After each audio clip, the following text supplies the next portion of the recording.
Hello everyone. This talk is on artificial intelligence and radiomics, especially in thoracic oncology, and this here we will be discussing what we have done till now. I'm sure everyone must have experienced artificial intelligence in their daily routines. For example, you must have encountered face recognition and intelligent searches while using Facebook and Google. And this is what artificial intelligence and deep learning is.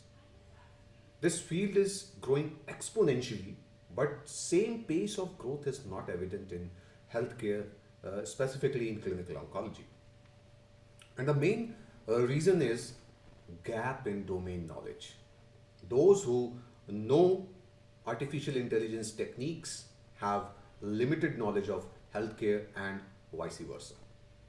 So at Rajiv Gandhi Cancer Institute and Research Center, we clinicians have started a project where we are exploring and experimenting with all these modern artificial intelligence approaches to have some meaningful insight into our clinical data.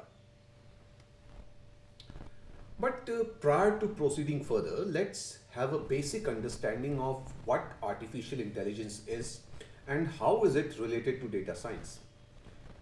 Data is ever growing or rather exploding, especially in healthcare and oncology, and is behaving like a big data. So, what is big data? Big data is nothing but is described in terms of velocity, variety, and volume. So, what do we mean by these terms? Velocity, variety, and volume. So, large volume data, which is rapidly growing, velocity, which is rapidly growing, and variety. So this data is very complex. The characteristic of this data is very complex, is often called big data. Data science is an interdisciplinary field focused on extracting knowledge from data sets, which are typically large, like big data. It incorporates skills from computer science, mathematics, statistics, and many other fields. Data science is distinct from statistics because it focuses on problems and techniques which are unique to digital data. Now let's see what is artificial intelligence. So artificial intelligence, to put it in a very simple way, is making computers think like humans. How this happens is via machine learning and deep learning techniques. As we proceed from machine learning to deep learning, things become much more complex. So in nutshell, data science is a complex interplay of various methodologies which includes machine learning and deep learning, and the final outcome, what we get are the solutions which are artificial intelligence capable. So now we have a basic understanding of what data science is. So the next obvious question would be, who is a data scientist? Well, the answer here is you. Not, not in a complete sense, but what I feel is, especially in healthcare sector, I would like to reiterate that there is a big gap in technological knowledge and domain knowledge. And as a clinician, we all have best domain knowledge and we probably have better knowledge of how to approach this growing data. We just need to know a little basics of data science and analytics, and probably then we can contribute better along with data scientists. Because this is our problem and we can define a better research question and hypothesis to address it. I will just give you an example. So this is a real clinical example. Two of our patients developed esophago-respiratory fistula and died rapidly just after this incident, despite of doing everything. That prompted us to look into the various treatment modalities and to find out whether one modality is better than the other. Data was collected and basic statistical tools and machine learning algorithms were used. Final outcome was rather surprising, that best supportive care was equal to placement of stents or any other intervention. And finally, we were able to publish this data on a very rare complication of carcinoma esophagus with a very limited number of patients. So my point here is, we have to formulate and proceed further with hypothesis, and then accordingly data science come into play, which help us to scan large volume data and collect relevant data from it and analyze it. Giving this large amount of data to data scientists will not achieve anything until and unless a relevant domain knowledge is also available. So to better understand what artificial intelligence is, we must know what is not artificial intelligence. So picture on right is IBM Watson and left is a movie Terminator. So what correctly defines artificial intelligence? Before answering, I would like to give you a simple example. For example, if we have to define whether a picture is of a dog or a cat, then there are two ways of going about it. One is rule-based algorithm.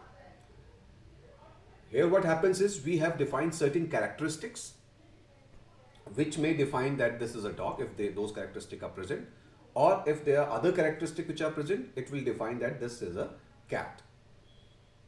So here we are defining rules and algorithm checks it and classify image as dog or cat. So any rule-based algorithm is not artificial intelligence. While in artificial intelligence, we give millions and millions of pictures of dogs and cats to artificial intelligence algorithms and tell them that this is dog, this is cat, and this algorithm learns automatically from these images, and when we give new images to the same system, it classifies them correctly based on the learning developed on prior labeled images of cats and dogs. So artificial intelligence extracts pattern from images and correlate it with the outcome, whether they are cat or dog, and then learns accordingly. This all is done without human intervention, and this is real artificial intelligence. So now coming to Watson. Watson learned fairly quickly how to scan articles about clinical studies and determine the basic outcome. But it proved impossible to teach Watson to read the articles the way a doctor would. Watson's thinking is based on statistics and limited inputs provided by some 26 clinicians from one institution, Memorial Sloan Kettering Cancer Center. So all it can do is gather statistics about main outcomes. But doctors around the world don't work that way. So ideally, we should have machines as envisioned in movie Terminator, though it's fiction, but not far from reality. So probably till date, we don't have artificial intelligence doctors which can think like human doctors, but something these AI-based systems can do exceedingly better is reading images. So as a doctor, our basic training and experience tells us that this CT scan image consists of mass, which is probably a malignant lesion. While artificial intelligence based systems can learn all this and maybe more, like defining a HPE type, whether it is squamous or adeno-CA, or a mutation status, whether it is EGFR mutated or ALK mutated, by training them just for a couple of months. So how can we make this all possible? We know how humans think and learn, though not fully, but we know. All AI-based algorithms, especially deep learning algorithms, are inspired by human brain. They utilize the concept of neurons where information is passed and useful information is retained.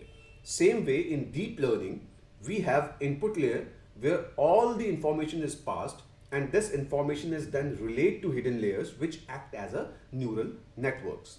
And finally, the outcome layer define the result on the basis of learning developed by these hidden layers. So final result, whatever it is compared with the actual result which is being provided to the algorithm, and if it is wrong, then the whole thing back propagates and adjusts the weights of all neural networks, and this gets repeated until we get a desired accuracy. Here you can see an example of digit recognition from 1 to 9, and how the system is learning on the basis of feed forward network and back propagation. So once things matches up, it retains those weight where the prediction is correct, and it learns that what are the features in this particular image which actually corresponds to the right result. So let's summarize. Till now we have learned that we know what data science uses big data and gives insight into data by using artificial intelligence. Machine learning and deep learning helps to connect data science and artificial intelligence. So after this, now let's very briefly understand what is the basic difference between machine learning and deep learning. With machine learning, we have to extract features. For this particular example, we have to extract feature from this image. And we have to extract these features from the image manually and then feed these features to the neural networks. While with deep learning, we use spatial neural networks known as convolutional neural networks, and here feature extraction is automatic without human intervention, done entirely by convolutional neural networks. So this is the basic difference between machine learning and deep learning. And we have started our journey in this field with machine learning and now gradually working towards deep learning approaches. So in next few slides, I will present our work starting from machine learning and will try to convince you that artificial intelligence with deep learning is knocking on our doors and will be the next big thing in oncology domain. So using machine learning techniques, we have analyzed our data on non-small cell lung cancer treated with concurrent chemoradiotherapy. We have used cluster analysis, which is unsupervised machine learning technique, where all the variables are subjected to the algorithm without telling the outcome. By identifying complex interplay of these variables, this algorithm defines clusters which seems to be different. And in this case, it defined three clusters, and when we ran survival analysis, cluster 2 had the best prognosis. So machine learning algorithm was able to identify the cluster with better outcome just on the basis of multiple variables provided to it, while when we had used conventional statistics in the form of Cox proportional hazard model, we could not identify any significant variables affecting outcome. Next, while analyzing data for carcinoma esophagus, we observed that there were 34 patients out of 200 plus patients who were pathologically node positive post neoadjuvant chemoradiotherapy and surgery. So we wanted to analyze this pathologically node positive subset of population, but the problem was we had too many variables, to be exact 28 variables. So using conventional statistical methods, we could not identify any significant trend or relationship because of so many variables. This is also known as curse of dimensionality. Then we utilized the machine learning approach of principal component analysis and thus were able to reduce the number of variables, meaning we were able to reduce the dimensions of variables, and then this was followed by logistic regression. And finally, we had some insight into this small subset of node positive patients. As you can see, extranodal extension, residual primary disease, or out of field node positivity, they were all related with negative prognosis. So same techniques of machine learning was used here in prognostic modeling of thymomas. Here we compared two techniques of dimensionality reduction, again because of new limited number of patients, 60 patients. One was two-step cluster technique and the other was principal component analysis technique as explained in the earlier slides. Then selected variables or features were subjected to artificial neural network and overall performance of the model was tested by calculating area under curve. Two-step cluster followed by ANN gave the best prognostic model with regard to survival outcome. Major work in the field of artificial intelligence is done with images. So now let's move towards medical images and see how we can utilize them for predictive and prognostic modeling. So radiomics is an exciting field of medicine where one extracts a large number of features from radiographic medical images using data characterization algorithms. These features, termed as radiomic features, have the potential to uncover disease characteristics that fail to be appreciated by naked eyes. So till date, there are more than 10,000 radiomics features which are defined and can be extracted and analyzed. And this all started with this landmark paper by Huberts et al. In 2014, which was published in Nature. And this did change our approach with regard to analyzing medical images. They confirmed that selected radiomic features can predict outcome for patients with lung cancer. And they further confirmed their findings by showing strong correlation between gene expression related to cell proliferation and these selected radiomic features. So following this paper, there were many publications addressing the same issues. We also utilized the same data set and extracted 120 radiomics feature using freely available MATLAB based software known as Computational Environment for Radiation Research. And when we subjected all these features to artificial neural networks, we were able to define a model which predicted outcome with an accuracy of 77 to 80%. We also tried second approach where we reduced the dimension of our features by using two-step cluster technique and the same results, the results were very accurate. So we are in the process of extremely validating this model, externally validating this model with our own CT dataset of non-small cell lung cancer patients. And very recently we published interim results of our ongoing project where we extracted radiomic features from pre-CTRT planning CT scans of carcinoma esophagus patients who were enrolled in neoadjuvant chemoradiotherapy protocol. Our objective was to predict pathological CR. We used machine learning technique known as random forest classifier and logistic regression to select 7 radiomics feature out of 254 features. These features were then subjected to neural network and model was trained to yield validation AUC of 0.87, which is pretty good. But when we are talking about these modalities of feature extraction, there is some limitation of this particular approach. One of which was evaluated or elucidated by Welch et al. Radiomics features are extracted from areas of interest. And these radiomic features are defined on the basis of complex interrelationship of voxels or pixels within these areas of interest. So if we divide this tumor into 4 parts and don't show you the original image, it would be very difficult for you to identify the nature of this lesion. Same way, if model is trained on the basis of picture on the left hand side, where the orange area is our area of interest, and if we change the voxels randomly within the area of interest, so what do you think will happen to the model performance? Ideally, model performance should deteriorate, but somehow in this study, nothing happened to it. So author's explanation was probably all these features were simply reflecting the shape of the tumor, and thus there was some sort of selection bias while when we were generating features or extracting features and when we were selecting features. So that's where we thought that deep learning approaches using convolutional neural network will help, as this approach doesn't require to extract radiomics feature manually, and thus we can completely avoid the selection bias. Feature extraction is done by the convolutional layer, and relationship of these features with outcome is defined by neural network layers. Hosny et al. Published their result using this technique on the same dataset as used by Hugo Hertz et al. They achieved an AUC of 0.7 and could identify 2 distinct subgroup of patients having significant difference in survival. Interestingly, they tried to project the weight of neural network layers on the images so that they can identify the areas in the images which contributed the most while predicting outcome. And what they found was very interesting. Margins around the tumor and near the pleural and tumor junctions, they were the most important areas which helped in predicting outcome. So motivated by these results and after exploring this technique of deep learning with CNN, we initiated multi-institutional project known as Quantitative Imaging, Artificial Intelligence and Radiomics combined with clinical data known as QUARK. We collaborated with Dr. Andrew Miller, radiation oncologist from Australia, and Dr. Ram Bajpai, statistician, data analyst and Cochrane collaborator from UK. And we got this study enrolled into clinicaltrials.gov also. So following the same workflow as mentioned earlier, we hypothesized that probability of achieving pathological CR can be accurately predicted by using models based on deep learning and machine learning. We have almost finished collecting data for more than 200 patients who underwent neoadjuvant chemoradiotherapy followed by surgery. Our plan is to develop model using radiomics and machine learning techniques as well as using deep learning techniques and comparing them. After having the best model with us, we will be externally validating these results on data provided by Dr. Andrew Miller.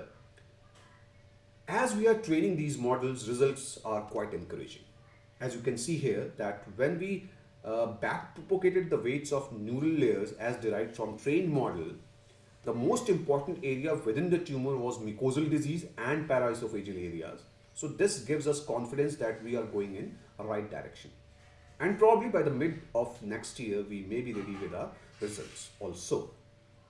With this, I would like to conclude that we all are entering into the era of artificial intelligence where we can clearly visualize the close integration of these modern deep learning techniques into the field of healthcare and more specifically field of oncology. So finally, before ending my presentation, I would like to make a small confession. 2 years back, when we started doing work on artificial intelligence, things seems to be very difficult. We tried to collaborate with people who can guide us with regard to technical know-how, and soon we realized that medical images are quite different from images which conventional data scientists deal with. All over the internet, images what we are seeing are two-dimensional, and it is very difficult to deal with 3D images as we encounter in CT scans and MR scans.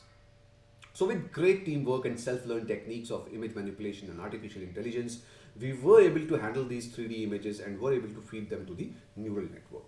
all the resources used for learning are freely available over the internet. Again, my point here is our problem is unique and we know what we want from our data. So once we know the technological know-how, then probably we can have link up with an AI software experts. Because with this background knowledge, we will be in better position to tell AI experts what exactly we want. So I would like to encourage all youngsters to definitely gain insight into various techniques of artificial intelligence used in the field of healthcare, and this would definitely help them in long run.